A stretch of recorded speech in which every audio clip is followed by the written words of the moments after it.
Welcome back to a new video, and this video is going to be very difficult for me. As you know, I drink energy drinks here and there before trainings and when I wake up because I don't drink coffee. But this month, the month of October, I'm going to do a no caffeine month. Already day 2, no caffeine.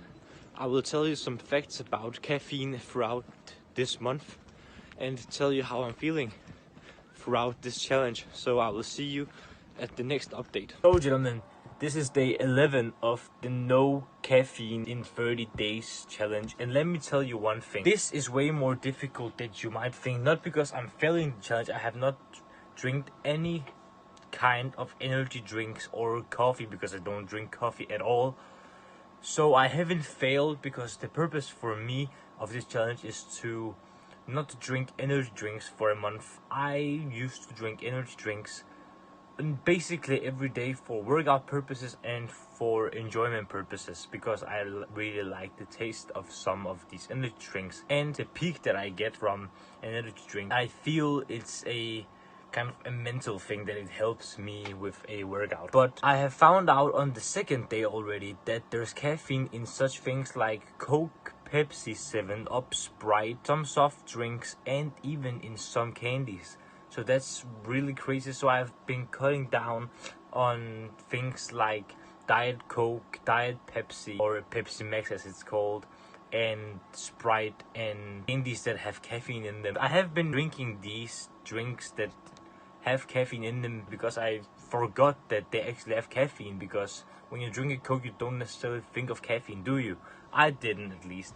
So I'm cutting down on these drinks. And my trick to this is drinking lots of water, protein shakes, and low-calorie iced tea. Because the one I drink, it has no caffeine in it, and that is a plus for sure. I feel generally that my energy levels are very stable. When you get no caffeine, you get a very leveled energy level. So there's no peak or crash as it would be if you drink a cup of coffee or a energy drink. Because when you drink an energy drink, your energy level is stable.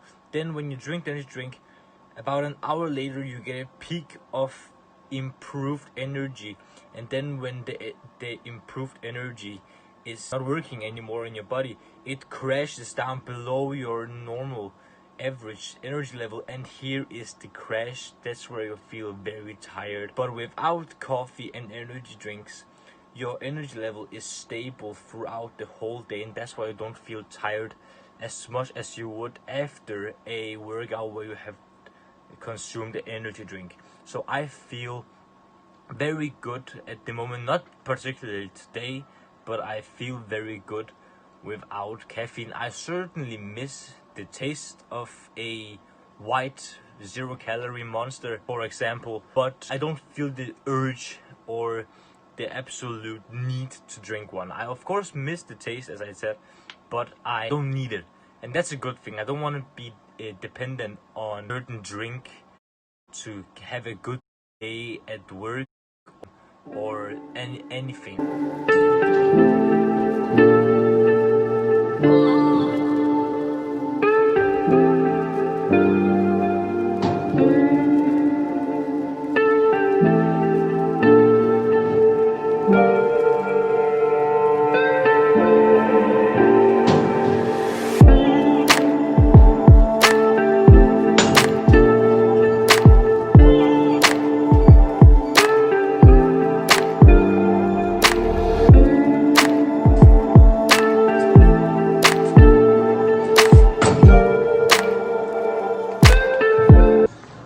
So gentlemen, I just finished a workout where I started from 6:15 a.m. and now it's 7 a.m.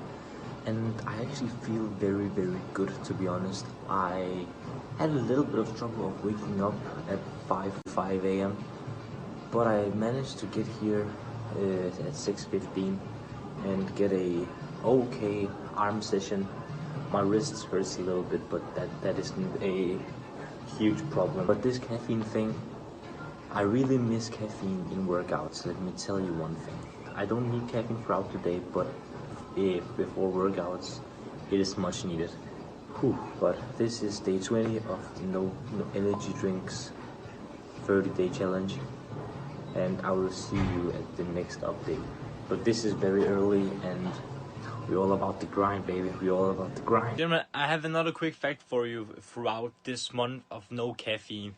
You know, there's people out there who tell you energy drinks and too much caffeine is very unhealthy for your heart and your cardiovascular system, right? For example, my coach is very against caffeine at all. Of course, he likes coffee because that's a very average thing for a lot of adults to like coffee, even though I hate coffee, so I'm not that average. People at my boxing club, especially the older people around 38 and upwards, they are very against energy drinks because they have heard of people who have died of an overdoses of Red Bulls or something.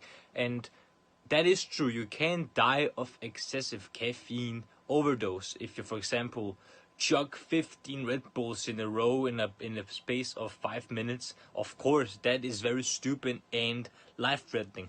But a Danish study has shown that caffeine and energy drinks have not had any type of cardiovascular disease symptoms or any correlation. So don't worry about drinking an energy drink every day or every 2 days or once in a week type thing, because it isn't going to be unhealthy, because study tells you it does not have any correlation to any cardiovascular diseases. So don't worry and enjoy a cold energy drink if you want to. So gentlemen, it has finally been 30 days that I have gone without caffeine, and that means that I haven't drank coffee or energy drinks, and I have consumed a minimal amount of sodas that contain caffeine in them. And the final result of this, that I have a conclusion to how I'm going to approach caffeine further on in my life. That is that I'm only going to drink one of these bad boys or a G Fuel or something, so a energy drink, only before training, because that's where I have missed them the most. I remember at my boxing sessions and my gym sessions at evenings around 5, 6, maybe 7 p.m. that I have been very lacking in terms of energy. I feel that a energy drink can help me with my training, and because of the peak, there's also a crash, and the crash will come when I finally am going to bed. So I think that is very sensible to actually only drink them before training, at least for my purpose, because training for me is very important because I want to become an athlete. So why not boost my performance in the gym or boxing club even further than I can do without caffeine? So why not consume one of these when I'm going to the gym or trying to compete and trying to get better at boxing? But that also concludes that I am not going to drink them as often as I have done. So I won't drink them when I wake up, like some people do with coffee, or while I'm at work, because that's where I'm going to get addicted again. I'm very aware of that, because a lot of my colleagues, actually every single one of my colleagues, drink either coffee or energy drinks to a very, very addictive level, as I have done before. But this 30-day caffeine-free cleanse, as you can call it, has actually showed me how toxic caffeine is for your body in very high dosage. So that's why I'm going to limit energy drinks or caffeine in general for only training and performance in the gym. That is pretty much the video, guys. I hope you enjoyed yet another 30-day challenge, and I hope you like them, because I like to do them. I like to document a month of my life where I do something different. And if you enjoyed, smash that like button. I will highly appreciate it, and subscribe to the channel if you haven't already, to get notified every single time that I upload. And to actually get the notification, click the bell button down there as well, so you get a pop-up notification on your phone or your computer every single time that I upload another video for you guys that you can watch to get better and educate yourself every single time you watch something on YouTube. And once again, smile more. It's free.